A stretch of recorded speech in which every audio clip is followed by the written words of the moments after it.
Hi hello नमस्कार. आज आपण बनवणार आहोत ओल्या चवळीची भाजी. हे बघा, इथे ओल्या चवळ्या घेतलेल्या आहेत, त्यांना स्वच्छ धुवून घेतलेलं आहे. आता इथं मी खलबत्त्यामध्ये 5-7 लसूणच्या पाकळ्या घेतलेल्या आहेत. आता त्यामध्ये मी थोडे जिरे टाकते. आता याला मी खलबत्त्यामध्ये जाडसर कुटून घेते. आता मी गॅसवर कढई ठेवली आहे, त्यात 2 ते 3 पळी तेल टाकते. तेल तापलं की त्यामध्ये हा ठेचलेला लसूण टाकूया. छान परतवून घेऊया. आता त्यामध्ये मी 1 चमचा तिखट टाकते, पाव चमचा हळद टाकूया. छान परतवून घेऊया.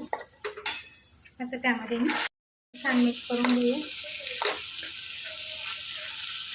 आता त्यामध्ये मी स्वादानुसार मीठ टाकते. आता आपण मिक्स करून घेऊया.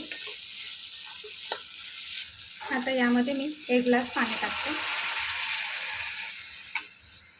त्यासोबत 2 चमचे मी भाजलेल्या शेंगदाण्याचं कूट टाकते.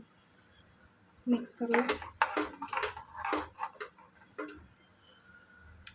आता इथं रस्सा छान उकळला आहे. मी मध्यम आचेवरती या भाजीला झाकण ठेवून 5 ते 10 मिनटं शिजवून घेऊया. चला, 5-7 मिनटं झाले आहेत, आपण चेक करूया.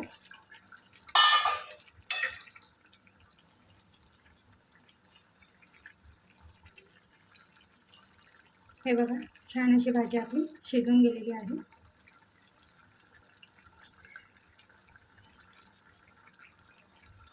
आता यामध्ये टाकूयात आपण बारीक चिरलेली कोथिंबीर. आता मी गॅस बंद करते. तयार आहे ओल्या चवळींची भाजी. घरी नक्की ट्राय करा.